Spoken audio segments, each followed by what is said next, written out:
Muy, pero muy bienvenido, mi estimado telepensante. Vamos a hablar de la verdad y qué sucede cuando se extingue la verdad. Si nosotros dejamos de distinguir entre la verdad y la mentira, se acaba la condición de posibilidad de la libertad. Porque es imposible tener libertad donde nosotros no estamos anclados a la realidad. No podemos dar, por lo tanto, respuesta a nuestros problemas. Como dice Ayn Rand, podemos negarnos a ver la realidad, pero no nos vamos a poder negar frente a las consecuencias de habernos negado a la realidad. Entonces, lo que a mí me gustaría tratar brevemente en esta columna, por temas de tiempo personales, tengo que hacerla más breve que en otras ocasiones con ustedes, es la verdad, nuevamente, de las encuestas. Las encuestas que en Chile parecen mandar e influir en ciertos momentos demasiado y desde la mentira, para luego que nos damos cuenta de que haber negado la realidad, como en las elecciones pasadas le pasó, le sucedió a Chile Vamos, que negó la realidad, que juraba que iba a ganar Lavín la elección. Y resulta, la elección en las primarias, y resulta que le ganó Sichel. Bueno, negar la realidad ahora de que no ha pasado nada relevante que justifique un cambio en la opinión pública respecto de quién va a ser el próximo presidente de Chile. Negar la realidad de que el cierre de Punta Peuco es el broche de oro, o más que el broche de oro, digámoslo así, la caída de la espada de Damocles sobre el vínculo entre el Poder Ejecutivo y las Fuerzas Armadas en Chile. Si se cierra Punta Peuco, efectivamente, esa sería una señal de que el poder político, bajo este gobierno al menos, termina de enemistarse con el mundo militar, lo que es muy malo para todos los chilenos que vamos a necesitar, no solamente en la novena región de la Araucanía, no solamente en aquellas comunas tomadas ampliamente por el crimen organizado, sino que la criminalidad desatada, para controlar esta criminalidad desatada, probablemente vamos a necesitar de la ayuda de las Fuerzas Armadas y también las de orden, carabineros, hoy día tan perseguidos, ¿no es cierto?, por una parte del Poder Judicial que continúa con su revolución octubrista a nivel institucional. Esa realidad que no queremos ver también ha sido reflejada por las palabras de Oscar Landerreche, que revisaremos más adelante, pero lo que primero quisiera abordar con ustedes es cuál es el escenario hoy día y desde una especie de diálogo con un análisis que hace Johannes en su canal. Este análisis es de ayer, del día domingo, usted lo puede ir a ver si es que no lo ha visto, donde me gustaría destacar algunos aspectos de lo que él plantea. Pero a mí, ¿sabes qué? Lo que a mí más me sorprende es lo siguiente, ¿eh? De todo este proceso ahora, porque ahora estamos todos peleando más o menos por los despojos que ha dejado este cadáver político que es el gobierno de Boric, ¿no? Al final, la oposición, es decir, la centroderecha, jura pie juntillas, o juramos, más o menos, ¿no?, que vamos a ganar o que alguno de nosotros va a ganar la próxima elección. Pero ¿cuántos de nosotros estamos haciendo efectivamente la lectura de qué es lo que se va a venir después? Eso lo vamos a conversar acá. ¿Ya? ¿Qué tipo de oposición vamos a tener? Entonces, ¿qué es lo que está diciendo mi hermano? Dice que lo que ahora está en juego son los despojos del gobierno de Gabriel Boric. Los despojos en lo que pueda quedar de una institucionalidad que funcione. Ahí está la gran estrella de este momento, estrella no de Hollywood, estrella de esos que hicieron su viaje a Itaca, de vuelta de la guerra. La señora Dorothy Pérez, sobre la que espero profundizar en una próxima columna, para que se entienda qué es lo que ella le está aportando a Chile. Lo poco que nos queda para poder ir en ayuda del más desvalido después de el despilfarro del señor Marcel. Lo poco que nos queda de un mercado libre en el que la iniciativa del individuo que quiere aportar a dicho mercado en valor y en riqueza tiene un espacio.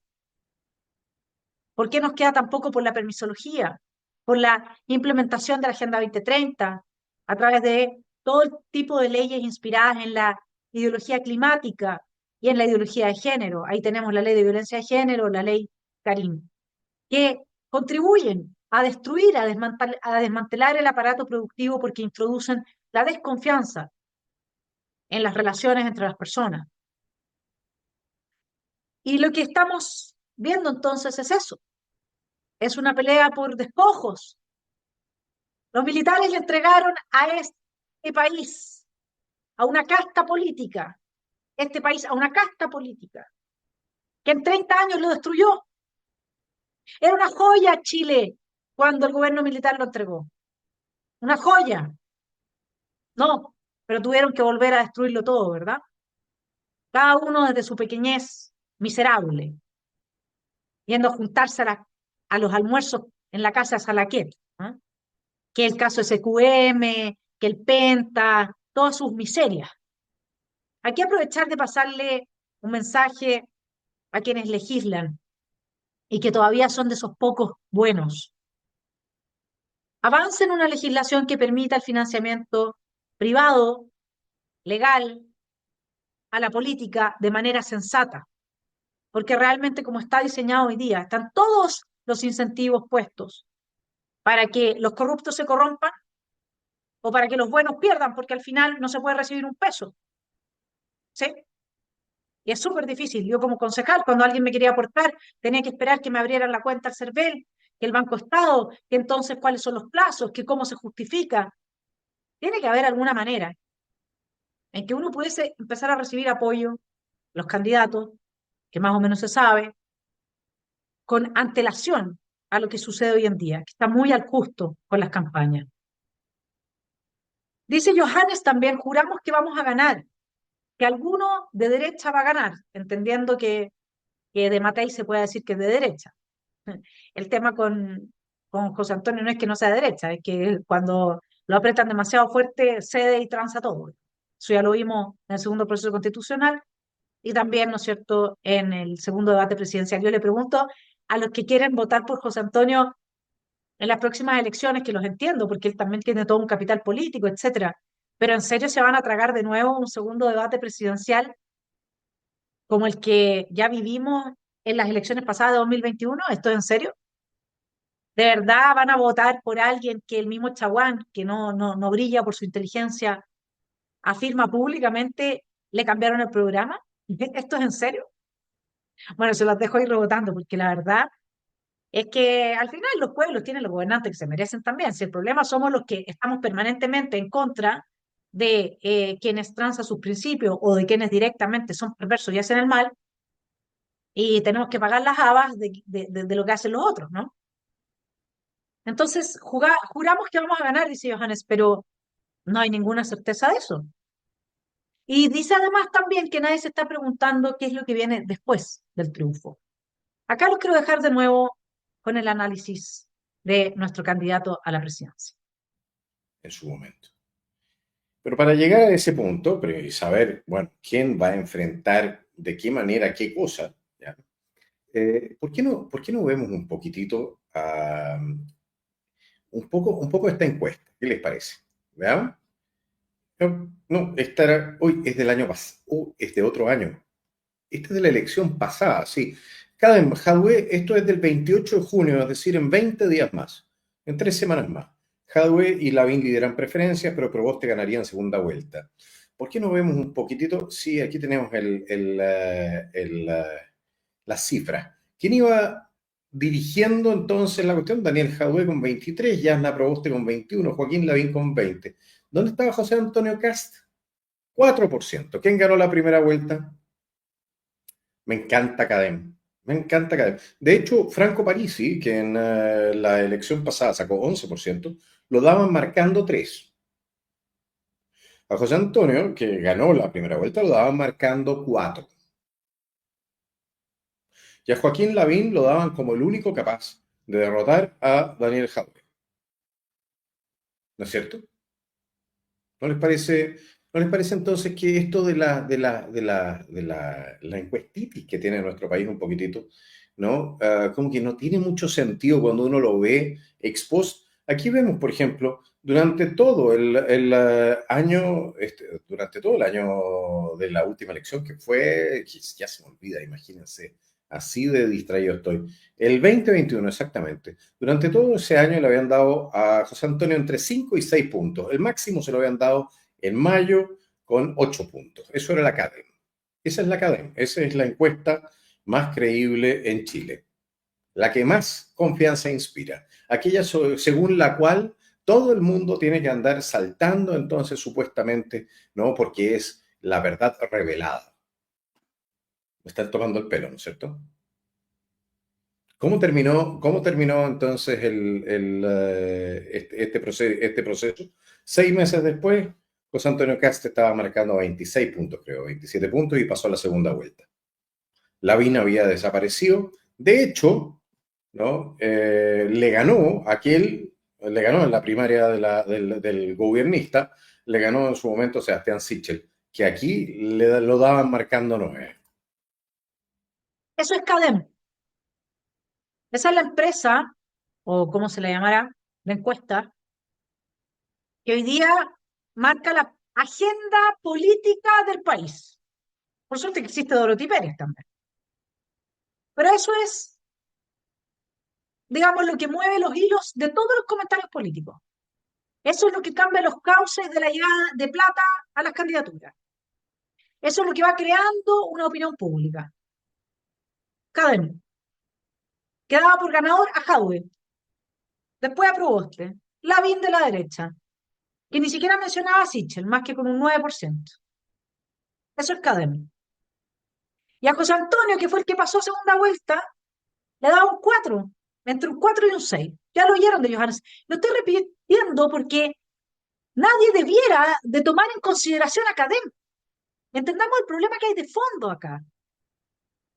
¿Por qué los medios de prensa toman en consideración a una empresa de encuestas que permanentemente yerra?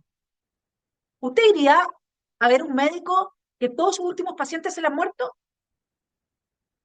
¿Qué pasa con los medios de prensa que le hacen la genuflexión a Cadem?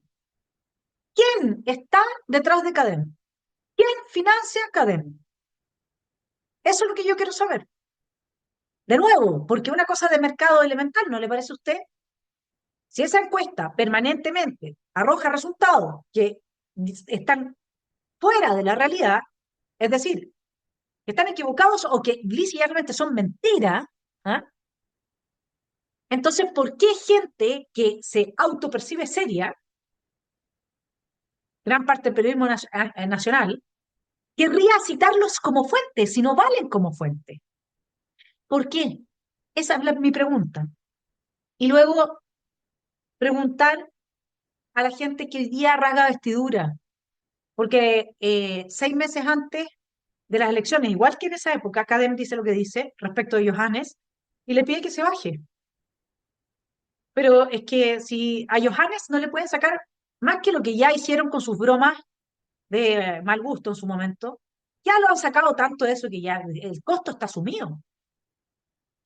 Pero cuando se le saque a José Antonio su vuelta a chaqueta, en las dos ocasiones que estoy mencionando, cuando se muestra a Matei en su abrazo con Cataldo y se le recuerda a la gente que ella ha dicho abiertamente que es de izquierda, quiero que me explique usted quién es el mejor candidato si es que lo evalúa respecto a sus fortalezas y debilidades.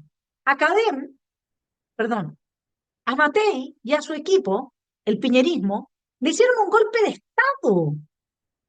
¿Y cómo reaccionaron? Entregando el país completo, desde el gobierno y la moneda hasta nuestra constitución a las manos de la extrema izquierda que estuvo a punto de destruir y destrozar nuestro país. A ella la vamos a elegir de presidente. Pero es que eso no se ha dicho. Espérese el primer debate con Johannes. ¿Qué le van a sacar a Johannes?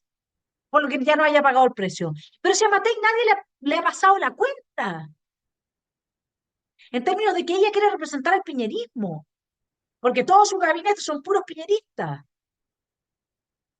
¿Cómo va a responder Matei con ese mismo, comilla, gabinete? Estoy hablando obviamente de la gente que está a su alrededor. Esa misma gente que entregó al país a la izquierda que la derecha reconoce que quemar Chile de Arica a Punta Arenas. ¿Cómo le vamos a, cómo vamos a votar por ella? ¿Quién razonablemente va a votar por ella? Ella representa la claudicación radical encarnada hace 5 años atrás. 2019, bueno, 6 años atrás. Entonces yo francamente, acá lo único que falta es que la gente se acuerde. Acá lo único que falta es que en su momento, cuando legalmente se puedan recibir fondos, señores candidatos, del Partido Nacional Libertario se empiezan a recibir los fondos también. Y podemos hacer campañas, y lo único que no estamos en campaña acá somos nosotros. ¿Por qué es ilegal estar en campaña? No, ¿y por qué nadie pregunta eso? ¿De dónde sale toda la plata de las redes que se ha invertido, que ha explotado en la campaña de José Antonio Cast? A tal nivel que ahora está agarrando más fuerza que Evelyn Matei. ¿Pero de dónde sale esa plata? A ver, no, pues, tienen que rendir cuenta ahora. Si hay partidos que no hacemos eso, lo que hay del Partido Nacional Libertario es gente que actúa en forma espontánea. Pero acá no hay ninguna inversión de nada. Porque si no hacemos las cosas distinto a lo que se ha hecho toda la vida, no vamos a cambiar nada y ninguno de nosotros quiere estar en política en realidad. Acuérdense que el 75% de los nacional libertarios nunca habían estado en política. Yo no me hubiera metido nunca en política si no fuera porque tengo que transar mi libertad para defender mi libertad, para defender mi país, la libertad de la gente que amo. No queremos estar en política. Ya luego hay que desarrollar la vocación por el aguijón de la necesidad.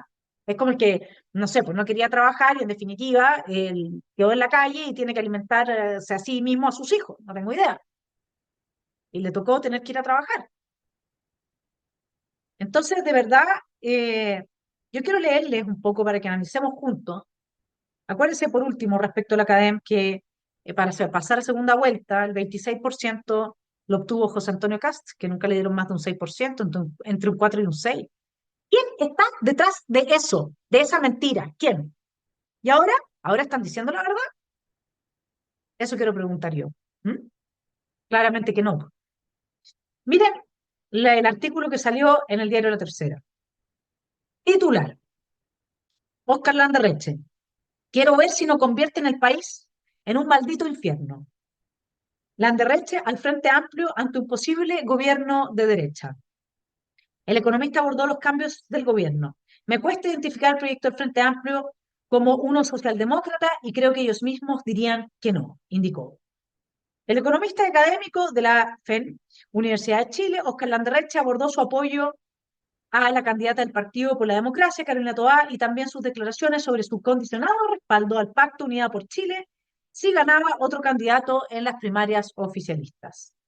Landerreche se sumó recientemente al equipo de la ex ministra del Interior del gobierno de Gabriel Boric y ha realizado distintas declaraciones que han tensionado el ambiente antes de las primarias. En su conversación con Radio Infinita volvió a plantear que su apoyo es para todas y explicó que es muy importante reconstruir algo que se parezca a lo que fue la concertación, una centroizquierda socialdemócrata y progresista. La manera es hacer que le vaya lo mejor posible a la candidatura de Carolina Toá. Me temo que puede haber una derrota muy sustantiva si ella, Toá, no es la candidata en primera vuelta, añadió. Además planteó, yo no creo que sean diferencias performáticas, hay diferencias de fondo. Me cuesta identificar el proyecto del Frente Amplio como uno socialdemócrata y creo que ellos mismos dirían que no. La memoria en nuestro país es de muy corto plazo. Toá fue la jefa de campaña por el apruebo del mamarracho. Entonces, con mi respeto a Oscar Landerreche, porque yo lo oí muchas veces en el Centro de Estudios Públicos hacer sus análisis y siempre me pareció alguien respetable, inteligente, de esos técnicos que saben y además sabe de política. Y eso es lo que me encantaba a mí de cierta izquierda. que la derecha no tenía. La derecha tenía puros economistas que hablaban números.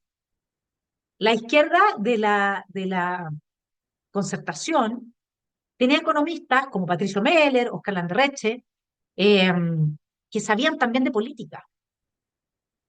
Y era agradable, por lo tanto, que aunque te hablaran desde otro lugar, yo tengo un libro que se llama En vez de una sola mirada, donde entrevisté a algunos, a Javier Núñez, por ejemplo, tenían esa conexión con la ideología, que claro, tarde o temprano termina matando al mercado, pero al menos en su proyecto funcionaba esto de la subsidiariedad. Eso quiere decir de que el Estado, en una alianza público-privada, pueda ayudar, y el privado también, al que lo necesita en los bienes básicos, para una cierta igualdad de oportunidades, término que a mí no me gusta, a mí me gustan las mejores oportunidades, pero bueno, a esta gente le gusta la igualdad, que permitiese entonces a los más débiles salir adelante. Ese es el esquema rawlsiano de John Rawls bajo el segundo principio de la diferencia, ¿sí? Se preferirá un reparto, digámoslo así, por igual, a menos que la desigualdad redunde en una mejora de vida para los peor situados de la sociedad. Y eso es lo que se hizo en Chile. Un modelo rawlsiano en el que se aplica el principio de la diferencia. Se aceptó la desigualdad porque de ahí se seguía una mejora para la gente que estaba más pobre, más miserable y en peores condiciones. Y así fue como Chile salió adelante. Entonces, lo que la exconcertación no se dio cuenta, y aquí va mi mensaje para Oscar Landerreche, es que en la medida en que promovieron una igualdad, porque claro, llegaron los jóvenes con su cuento revolucionario, a autoflagelarse, salieron los autoflagelantes, y ustedes profundizaron el modelo de Pinochet, del dictador. Cuando ustedes empiezan a promover la igualdad como un fin en sí mismo, entonces destruyen la posibilidad de la mejora de vida para las personas que están en la peor situación dentro de la sociedad. Porque ya no hay ni siquiera dinero para los programas sociales y porque a cambio de eso se empieza a clientelizar, aparte importante de la disponibilidad de, qué sé yo, personas con cierta formación a través de su contratación en el Estado. Por eso crece el Estado de la manera que crece. No eran los mejor preparados y por eso es que a pesar de que aumenta y aumenta el gasto público, la gente no ve ninguna mejora al final del día en sus vidas. Ustedes fueron los que aceptaron que la igualdad era un fin y la igualdad no es un fin. La igualdad es el resultado de la destrucción de la libertad. Solo donde destruimos la libertad hay igualdad. Luego podemos tener un piso mínimo, sí, pero ese piso mínimo no es hablar de igualdad. Una red de protección social básica, sí, pero eso no es hablar de igualdad. De hecho, la igualdad siempre implica una cierta homogenización, homogeneidad a nivel intelectual, porque tienes que aceptar un principio que es contra natura. Eso lo dice Tocqueville ya en la democracia en América. Habla de cómo la igualación de las condiciones materiales va a redundar en una igualación de las inteligencias. Eso es muy antiguo, está reconocido así por observadores tan agudos como él. Entonces, decirle a Oscar Landerreche de acá dos cosas. Primero, si lo que queremos hablar es de que el proyecto del Frente Amplio es muy distinto del de una centroizquierda, estamos de acuerdo. Pero luego no me digas que apoyas a Carolina Toá, que fue la reina y la princesa del proyecto No Mamarracho. Tampoco que se apoya a una Carolina Toá que en la práctica le está dando un golpe de Estado a las Fuerzas Armadas y de Orden en este país, al Estado de Chile, introduciendo una indicación que hacía imposible el uso de la fuerza en esta discusión de las reglas del uso de la fuerza. O sea, a ver, Oscar, yo no sé si no tiene el mapa completo, porque aquí yo sí puedo presumir de que no se está viendo algo que nosotros desde nuestra vereda y nuestra sensibilidad política vemos. Quizás no te importa que esos mismos terroristas que en algún momento amenazaron tu vida, dejándote una bomba, como era el asunto, ¿no? No puedan ser acribillados en el caso que están a punto de matarte, porque resulta que gracias a Toás, si se hubiera aprobado su indicación, los militares que estuviesen ahí tendrían que haberle preguntado a quienes están a punto de dispararte y acribillarte, si es que es minoría sexual, minoría étnica, inmigrante, tercera edad, no tengo idea. ¿Cómo va a ser razonable que un hombre razonable y de la, valga la redundancia, y de la preparación que tiene Oscar no sepa eso? Por eso el gran fracaso de Carolina Toá en seguridad, porque ella nunca estuvo a favor de la seguridad, no hizo nada a favor de la seguridad, que realmente hiciera un cambio.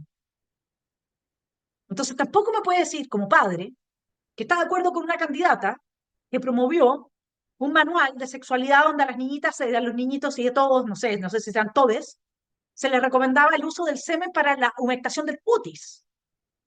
Porque yo no sé qué papá de Chile, una vez que le recuerden que todo eso, va a votar por ella.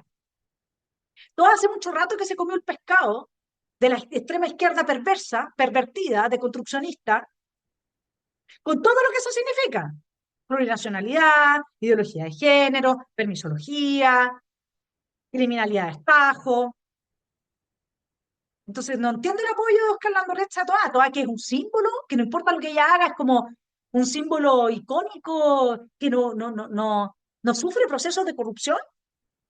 Y hablando de corrupción, ¿qué pasa con la plata que se perdió cuando ella era alcaldesa de la Municipalidad de Santiago?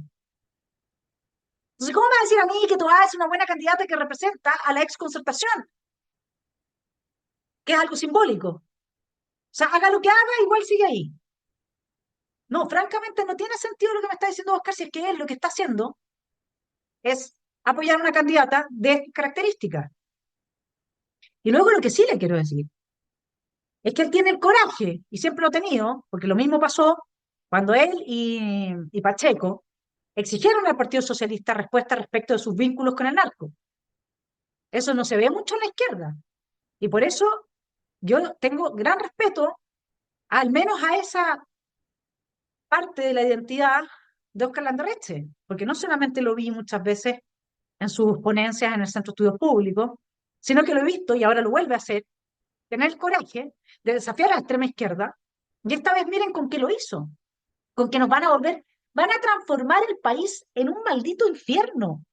Eso es lo que está diciendo. Quiero volver sobre el artículo. Quiero ver si no convierten el país en un maldito infierno. ¿Quién me va a responder frente a esto? ¿El fiscal nacional Valencia? ¿Quién me va a responder ahora? ¿La Corte Suprema? No, el que no transformen el país en un infierno depende de que en Chile se aplique el Estado de Derecho. Para eso tienes que tener un poder judicial que funcione y fuerzas armadas y de orden que obedezcan. ¿Quién? Yo quiero saber quién se va a hacer cargo de lo que Oscar Landerreche nos está diciendo ahora, que es que nos van a quemar el país de nuevo. No, pero Vanessa, tú eres tan extrema porque a ti se te ocurren estas cosas. ¿En serio? ¿Quién está diciendo que Landerreche es extremo por decir lo mismo que yo vengo diciendo desde, no sé, ya no me acuerdo? ¿Por qué él no es extremo y yo sí? Yo nunca dije que nos iban a transformar el país en un maldito infierno. Siempre he dicho que nos van a dar otro golpe de Estado. Landerreche lo hace todavía mucho más explícito, porque nos recuerda el dolor, nos recuerda el olor a quemado, nos recuerda la imposibilidad de llegar a donde teníamos que llegar, nos recuerda la escasez, nos recuerda el miedo. Yo digo golpe de Estado y es como una cosa conceptual, no es que yo tengo dos doctorados, entonces hablemos así como bonito. Estoy ironizando, evidentemente. Nos van a transformar el país en un maldito infierno y no van a dejar a la derecha gobernar. Y ese es el desafío que Oscar le hace a la izquierda. O sea, nosotros acá dependemos de que ellos digan, oye, juntémonos, Carmona, Toá, Jara, los amigotes de las barras bravas, del crimen organizado, los representantes de Maduro, del SEBIN, juntémonos todos y hagamos un cónclave, ¿ya? Entonces, ¿y cuál sería el objetivo? Bueno, no quememos Chile esta vez, para que no digan que no somos antidemocráticos, dejemos un gobierno de derecha que ellos tengan, si total igual tenemos capturado el Estado por dentro. Si no, mira, no les quememos, pero no los dejemos gobernar. Sigamos viviendo de lo que tenemos en captura y de todas maneras con la guerra mediática que les vamos a hacer, porque tenemos a nuestros amigos periodistas a nuestro favor, todos bien globalistas, bien comprados, y tenemos hasta Egópolis, y Egópolis, Soros ya se lo compró, sí, Soros es el que financia en horizontal el estudio de la reforma política. Aguantémonos un poco para que tenga legitimidad el próximo golpe de Estado que hagamos, y que no se note menos que el del 18 de octubre. ¿Ah? Hagamos el cónclave. ¿Dependemos de eso? ¿De que esta gente se siente y se ponga de acuerdo? ¿Ustedes se dan cuenta de que Oscar Landerreche está hablando que tenemos un Estado fallido? ¿Que nos fuimos al carajo en buen chileno? ¿Quién, quién es responsable de que estos seres humanos no nos quemen el país de Arica Punta Arenas? ¿Quién? Ah, el próximo presidente. ¿Y ese próximo presidente entonces puede ser Evelyn Matei?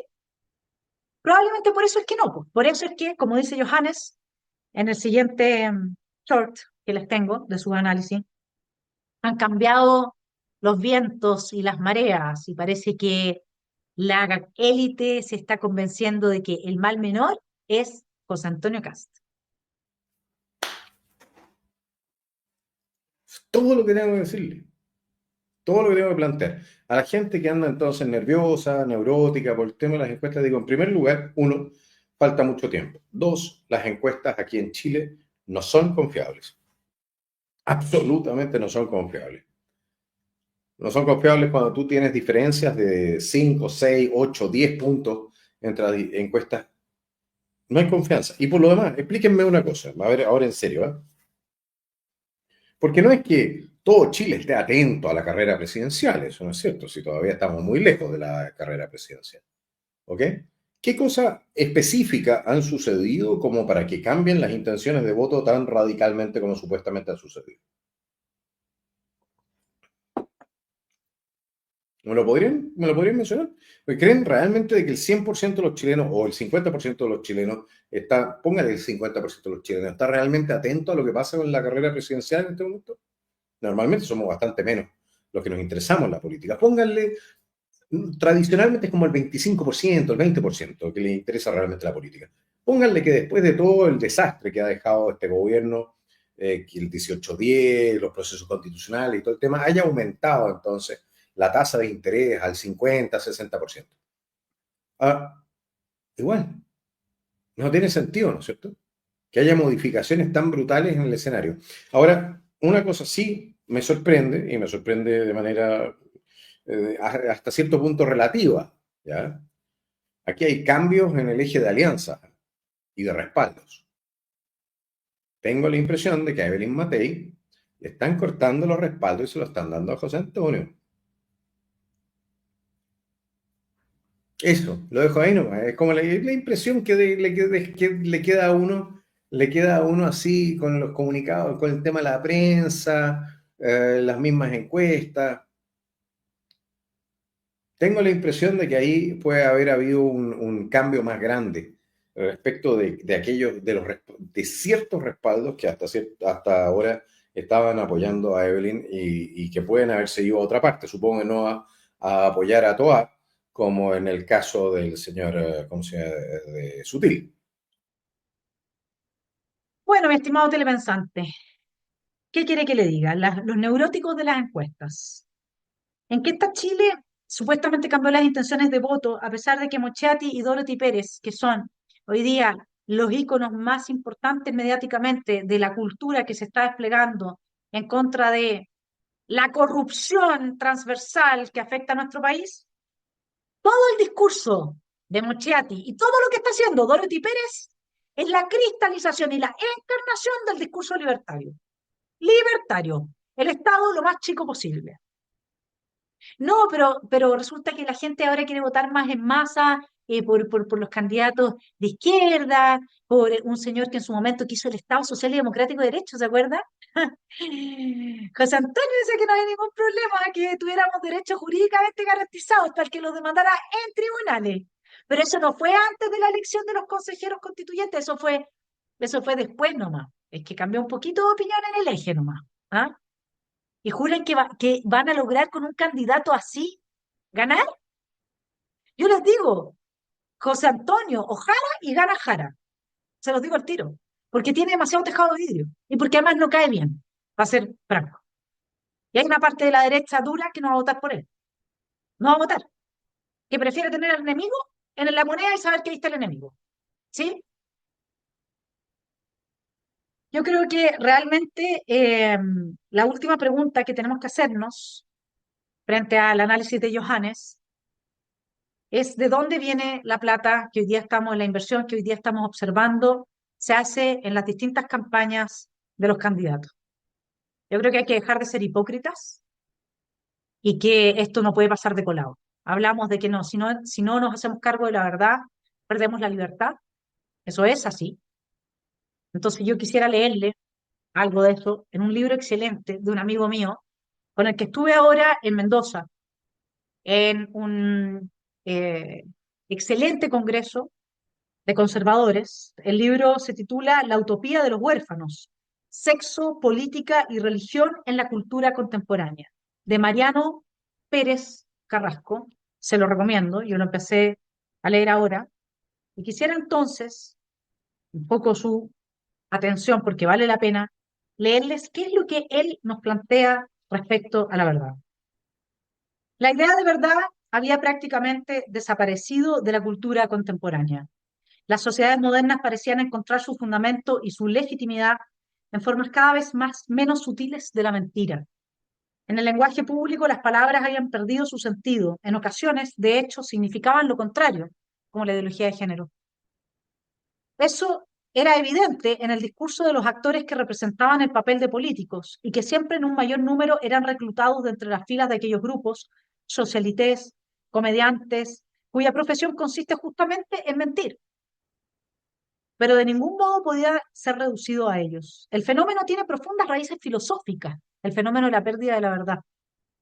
Si nuestras sociedades habían desplazado la verdad, no era debido a un oscuro complot de las fuerzas que manejaban a aquellos actores cuya función principal no es otra que la de suscitar la risa o el ludibrio, sino porque habíamos llegado a creer que la verdad es indistinguible de la mentira, o bien, lo que es lo mismo, que la verdad no es más que un efecto del poder. La causa de la evaporación de la verdad en nuestras sociedades era pues de naturaleza filosófica y solo secundariamente política. Esto de que la verdad es nada más que la manifestación de la voluntad de poder viene de Foucault. Bueno, alguien me va a decir de Nietzsche, pero el que lo instaló políticamente es Foucault, y cuando Nietzsche lo decía tenía que ver con una realidad psíquica que no está en el sentido de lo que Foucault lo está planteando, que él sí lo politiza, ¿no? Todo sucede como si nuestra vida se agotara hoy día en el mero intercambio de bienes. La disolución del sentido de la vida y el control institucional del lenguaje están íntimamente ligados al debilitamiento de los vínculos que forman la sociedad. En los últimos años hemos visto, ya no intuido o sospechado, sino visto, cómo los vínculos sociales se debilitaban hasta en algunos casos desaparecer. Este fenómeno fue acompañado por otro de naturaleza más sutil, la sustitución de la realidad por un mundo de imágenes y de sueños. En nuestras sociedades se ha vuelto popular, excediendo el ámbito del claustro y pasando al del entretenimiento, una filosofía que niega la distinción entre la ficción y la realidad, entre lo verdadero y lo falso. La preparación, y aquí cita a Hannah Arendt, para el advenimiento de una sociedad de control total, escribía Hannah Arendt, ha tenido éxito, la cita, cuando la gente ha perdido contacto con los demás y con la realidad que la rodea, porque junto con esos contactos los hombres pierden la capacidad de experiencia y de pensamiento. De allí que el sujeto ideal del gobierno totalitario no sea el fanático convencido de la ideología del régimen, sino la gente para la cual la distinción entre hecho y ficción, es decir, la realidad de la experiencia, y la distinción entre verdadero y falso, es decir, los parámetros del pensamiento, ya no existen más. Precisamente esas dos distinciones desaparecieron de la vida social en los últimos años, y esa desaparición está vinculada al sentido profundo del proyecto filosófico de la modernidad. Si la verdad es una pura convención social, entonces la búsqueda de la verdad consistirá en el esfuerzo por conformarse a los dictámenes de la sociedad. Así es como modernidad se ha transformado en sinónimo de conformismo. Si todos dicen lo mismo, entonces esa será la verdad, pues, ¿no? Durante el periodo moderno tuvo un cierto sentido ese ir denodadamente hacia adelante que caracterizó el culto del progreso, así como los intentos de recuperar un pasado imaginario propios de la reacción. Para nosotros, sin embargo, esas son palabras vacías. Es probable que estemos viendo el inicio de una época en que cada vez interese menos la comedia del avance y el retroceso y más la tragedia del ascenso y la caída. La indiferencia hacia la mentira es, en efecto, el principal problema de nuestra sociedad, el verdadero mal que nos corroe y debilita, porque la mentira vacía el alma y vuelve a hombres y mujeres débiles para enfrentar la realidad. Si queremos liberarnos de la minoridad a la que el estado maternal de cuidado nos condena, y queremos transformarnos en hombres y mujeres adultos, capaces de gobernarse a sí mismos y de educar a sus propios hijos, con independencia de los dictámenes del poder, sea paterno o materno, debemos rechazar del modo más radical la mentira. La verdad es el principal fundamento de la libertad. De allí que el rechazo de la mentira sea la condición de posibilidad de una vida libre. De ahí sigue con la experiencia de Alexander Solzhenitsyn, que realmente vale la pena analizarla respecto de la verdad y la mentira en el contexto en el que Chile se encuentra, es decir, de salir a un gobierno de derecha, que nos quemen de Arica a Punta Arenas. Y eso va a pasar con Evelyn, y eso muy probablemente va a pasar con José Antonio Cast, que ya en la segunda vuelta de las elecciones pasadas hizo la genuflexión, que permitió que le metieran mano a su programa de gobierno y que además parece estar amigo de gente que ha sido tradicionalmente una amenaza para Chile. Me refiero a empresarios corruptos, empresarios que se visten con la sotana jesuita del supuesto bien al prójimo, y en realidad lo único que terminan haciendo es promover un proyecto político que viene de afuera y que los beneficia económicamente. Les paso un último aviso, la Claudita Ormeño está teniendo a su guagua maravillosa, así que por eso probablemente durante 1 o 2 semanas no tengamos el noticiero en el canal. Yo voy a ir subiendo aquellos programas que me parezca interesante, que pueda entonces usted ver en las mañanas. eh, Imposible sustituir a la Claudia, pero alguna que otra cosa puede haber interesante que podamos compartir. Les mando un abrazo y espero que nos hagamos cargo de las palabras de Landerreche y que ahora sea esto el trending topic en la agenda pública y no lo que dice Cadem. Cadem, si no miente, se equivoca y falsea y al menos ante la equivocación no asume su error ni cambia la metodología. No puede ser que la agenda política y pública nacional gire en torno a una empresa que produce falsedades o directamente está mintiendo. Acá el que está diciendo la verdad es Oscar Landerreche. Ojalá todos los opinólogos y todos los periodistas se hagan cargo de esto, porque el próximo en recibir una molotov puede ser uno de ellos. Quizás, si les explicamos que son ellos los que pueden salir heridos, o peor, ni Dios lo quiera, se muevan y en lugar de responder a estas políticas editoriales de intereses truchos, que lo único que hacen es desviar la atención de la gente de lo realmente relevante, se preocupen aquí de preguntarle a quienes serían eventualmente responsables de evitar el golpe de Estado, la quema de Chile, de Arica a Punta Arenas, el incendio que transformará a nuestro país en un maldito infierno. ¿Qué van a hacer para que no nos vuelvan a dar un golpe de Estado como el del 18 de octubre? Un abrazo y que tengan muy buena semana.